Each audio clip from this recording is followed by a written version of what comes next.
Welcome to the Reframing Eye Care podcast. I am your host, Dr. Maria Sampoulos. I have Dr. Kiranjeet Sran with us today.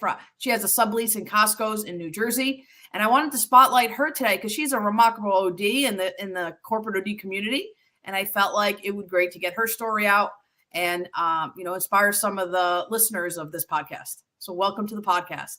Thank you so much for having me. Yeah, it's great to have you on. I know you do a lot of different things. But for those of our listeners that do not know you, you went to SUNY and graduated in 2017. I graduated in 2007, so I'm a lot older than you are. But over the years, done a lot of different things, worked at America's Best, worked independent contractor, worked in a community health center setting, and then really found herself in a good situation with Costco's, and she really loves it. So give us a little bit of background on what you've done and why you chose Costco's and how you got to this situation. Yeah, so Costco, whenever I thought about opening a practice, I really thought a corporate setting like a sublease would be a nice way to start. You get a lot of support from these companies. So I saw Costco sublease go on the market in Bridgewater, New Jersey back in August of 2023. And, I said, let's go for it. Let's try something new. Just take a little leap of faith. Right before that, I'd been in a senior role at my last job where I was able to bring in some new, practices. Like, for example, we didn't have a pediatric practice going. So I brought that into our clinic where I worked with a nursing department that's at the community health center. We started administering vision screenings for the children. We caught a lot of kids that had myopia undiagnosed. So that for me was definitely a spark. And I felt like if I could take this more in a capacity where I had more control, I thought that would be a good fit for me. So fast forward, get the Costco in August. And then around a few months ago, I was talking to one of the contact lens reps, the Cooper Vision rep for my area. And he's like, hey, doc, you really got this passion for helping out, your community. Have you thought about my site? And at this point, just to give you context, at my last job, we didn't do contact lenses. So I was a little bit out of the arena for a bit. So when he mentioned that to me, I looked into it a bit more, realized I had the trials in office from the last doctor who was at the sublease. And I just started offering it to patients to gauge if there was an interest. Just kind of gauge how the parents also took that kind of conversation and just the look on their faces, the kids' faces about, controlling myopia and things like that. So, went from just doing primary care eye exams at Costco to now I added on a myopia management practice about a month ago. And we've got about 5 kids in the program.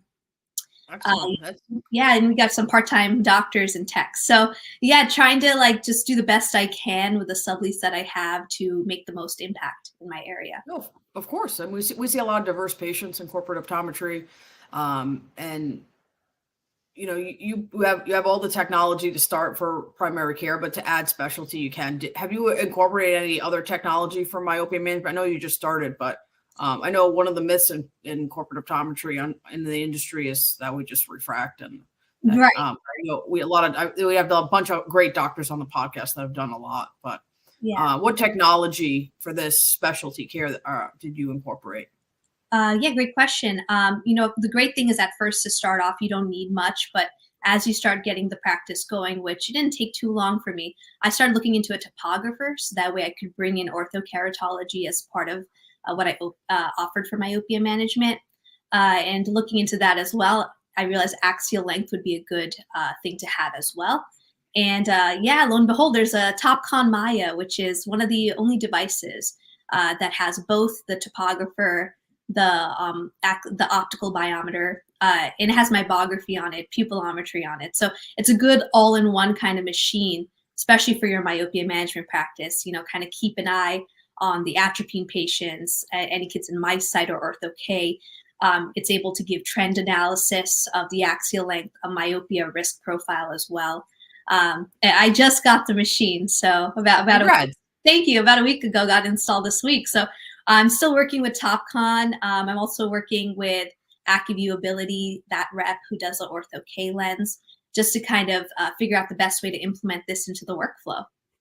Yeah, it's actually exciting. I mean, it's part of being a optometrist, continuing to learn, and you find your passions, different things as you kind of grow Mhm. in your practice as well, and you find niches that work for your patients. So that's great. I mean, now you're going to get a lot of word of mouth referrals, and Mhm. and I think make a huge difference in patients' lives with myopia management, whatever. And you have the different treatments for different patients that want that. So. Yeah.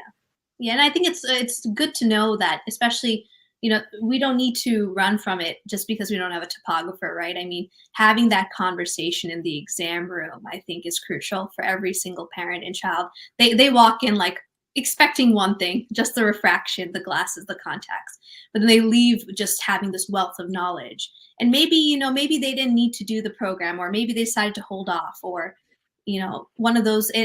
But they'll still say, thanks, doc, because how else am I going to know, what myopia is and what it can do, and how would I be able to tell my friends unless you educated me about it? So I think it's, especially in corporate optometry, we get this opportunity to see so many patients from different backgrounds that we can educate them at least on myopia and No, its effects. Mhm. no, you're correct. I mean, I have patients that are 65 years old, high myopes. I say, if you have family friends or your grandkids might have myopia, Yeah. this is something that you need to talk to your son about, and to help your grandson with his eyes. So that is something just to get awareness out. I think it's our job as practitioners to get that, because it'll help a lot of kids for their futures. Mhm. Have there been any challenges in the sublease setting offering myopia management?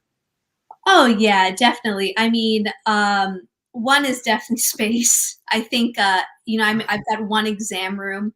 I've got as you can see, this is my backdrop of my workspace. I wanted to put it up there for you guys so you could see. I've got a little consulting table right here, and then the testing's right next to it. So just trying to figure out a proper workflow where you can still see your primary care eye exams, which is probably, I'd say, about 80% of the business, and then 20% is going to be where you need like an hour or so to just talk to parents about the different options for myopia treatment. So space is definitely, I would say, a big thing. Another big thing is, patients are coming in not really knowing too much about it. So again, the time, adding that conversation of what is myopia. So you kind of have to start from zero. Coming into a new sublease, being a new doctor after there was a doctor there for 20 years, starting from zero with confidence. Even the parent, all the patients are like, "Oh, I miss my doc. Where'd they go?" So, yeah, I mean, it's a little bit of setting new expectations for patients that are coming in, and then getting creative with your space. I think that's been a bit of a challenge. But I think we're doing pretty well with what we've got space wise. Pretty excited about how we were able to just kind of get creative with that. So. Yeah, of course. I mean, that's one of the things a lot of doctors talk about with space. Mhm. Um, but what have you learned from the process from the beginning for bringing myopia management for someone that's listening to this podcast that wants to get started, that's a little nervous, that doesn't want to buy equipment, but wants to offer Mhm. something to their practice? Mhm. What are some easy ways for them to do it? I know for me, when I first started, I was nervous, and I was like, my site was just easy. It's just Yeah. a soft lens that correct FDA approved. Yeah. So give us your insight. My take, yeah, my experience, right? I mean, I'm just like you, same thing. It's like, okay, we got my site, started there about a month ago, but then I'm like, oh man, what about all these toric patients? Like, can we do anything for them, right? Because my site's got limited parameters. So for me, I just started talking to some people to get their feedback on what they're doing. And bioaffinity center distance design is actually showing to be almost as effective from what I'm seeing. And so that adding that is easy. We already have that lens in office. And also I know there's that concern about the cost of adding, myopia management. It's more chair time. So of course it costs a little bit more to do, but you have something like bioaffinity center distance design lens, which we know the cost of those lenses are not as much as maybe my site even. So yeah, I think from that standpoint too, you've already got two good lenses that you can just have in your office that will take care of majority of patients. The third step being the ortho K, but again, down the road, right? It can always be a phase-wise approach. You don't have to have everything all at once. So I think baby steps, and then just reaching out to your peers, seeing, what are some tips and tricks that they have. Have they gotten creative with myopia management as well? Yeah, I think that's just incorporating anything new into my practice. I've noted over the years, just going baby steps, trying it, see how I like it, see how patients react to it. I've done some myopia management, but really expanded into the dry eye space. And that's what I've done over the years. Kind of just see and then like it, learn more. It's always more to learn, but it is baby steps, I think, is important. But providing these services to your patients, I think, is important to, also retain these patients over the years, right? So we want to keep patients in our offices as well, and we want to be their doctor. Did you have, any pushback from any Costco patients that, about the investment in myopia management, maybe because it is a higher cost than just a routine eye exam and routine materials? Yeah, all the time. I mean, parents are like, wait, what? I don't know. This is, it's like this. I don't know if this is, this is a lot of money. And I start off I ask them, like, would you get braces for your kids? And they're like, yeah. I'm like, okay, well, think how braces are cosmetic. And, here, this could be potentially sight saving. And when I just kind of put that in their frame of mind, they're kind of able to be like, okay, and you just kind of break down how much chair time you're actually giving them. Break down if we didn't do the program and say your child starts changing every 3 to 6 months. This is how much an exam costs every 3 to 6 months. They start realizing, oh, okay, so this is actually what's going to happen. I can see now, where the value may be for that. And I think that's where, if you're able to get axial length measurements, I think taking those and then offering like a courtesy axial length measurement in 6 months may also show the data the parent needs to kind of make that leap. Because I think from what I've been hearing from other colleagues is that having that number, patients for some reason really understand the millimeters and not really the refractions. Sure. I'm yet to see how that'll go. So I'd be happy to follow up with you on how that conversation helps parents, swallow the pill of the cost of a myopia management program. Of course, yeah. And some patients are more open to it. I think it depends on the parent. And I think some of the companies have, payment plans and things like that. And I've done some of the payment plans in my office. What I find too that it's been very beneficial is Review of Myopia Management magazine had an article at one point, and the editor had put together this illustration where it had diopters and risk for glaucoma, retinal detachment, cataract in the future. So that was great. I blew that up, put it on my wall, and I use that patients too. And I say, John is 10 years old, but I'm trying to take care of his eyes at 65, and this is his chances of getting these eye diseases from his prescription. So that's a great tip. I might have to do that because I have a brochure version that does that. But that's a great way to just catch their and just frame it, put it on your wall. And that's been a great way for patient education. But I can't take credit. The editor of myopia management, Review of Myopia Management, put that together, and that was great. So what are some advice you would give, corporate optometrists that just, want to go into it and do more in their practice, and maybe that don't have space, that don't have a lot of time because they're booked out. They see a lot of patients per day. Mm-hmm. I really think it's so simple to just at least bring up the conversation that, hey, your child has myopia and this is what it means. Or even if it's an adult that has myopia, letting them know those risk factors that we talked about, right? Glaucoma, retinal detachment, macular scarring. Let them know, just like we would educate about a retinal detachment potentially happening. And we always are saying, get dilated so we can check for this, and this. I think also saying, hey, we have learned that myopia it can lead to these things. Here's some healthy habits you can do visually. So I think at least starting there, it's kind of our duty as a doctor to offer the best care to a patient. So I think education, it all starts there. Naturally, I think what you would see is parents be like, okay, so what, can we do anything?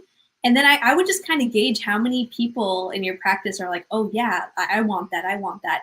And until you get to that point, at least you can refer out to your colleagues who do offer, myopia management.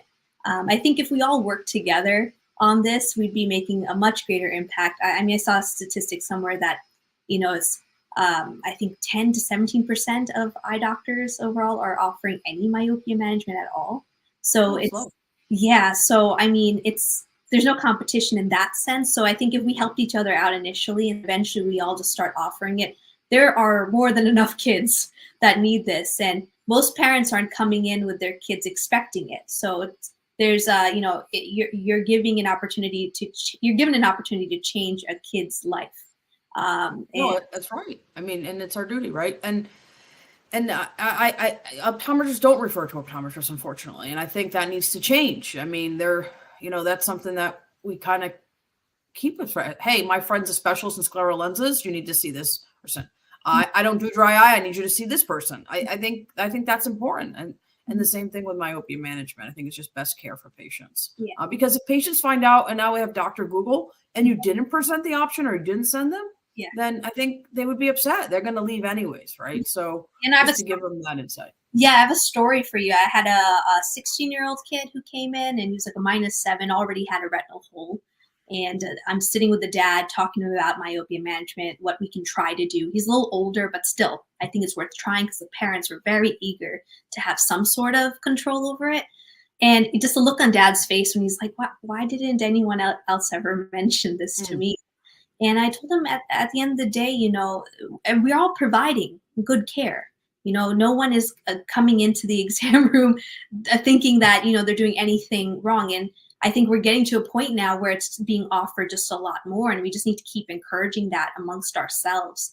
Because it really isn't. The parents were so happy that I offered it, and they're like, "Thank you. I'm going to stay with you now, and I'll bring my friend, and I'll bring my other friend." Oh, because at the end of the day, you get that ripple effect too, right? Of course, Not everyone needs myopia management, but by just at least starting the conversation, I think it'll grow your business in other ways too. Of course. Now, besides myopia management, you didn't tell everyone at your intro that you were a rock star. I mean, you're in a band, you're a singer for Optometry. So let's talk about that. And how do you get your game face on to go and sing in front of everyone else? Oh my goodness. I may seem extroverted, but when it gets to that point, I get a little nervous, but once you get on that stage, it's so much fun. So essentially, I mean, I've been singing since I was younger. We had a family band growing up, so I was always the lead singer of the Sran band. And that kind of morphed into optometry school. I started writing song parodies about optometry. I'm sure if you Google me, you might find some things, but yeah, then I got an opportunity to join the optometry band that was mostly SUNY alumni, called Punktum Remotum. And we performed since 2016. I've been performing with them at Vision Expo East for the benefit concert that they held on Saturday nights. And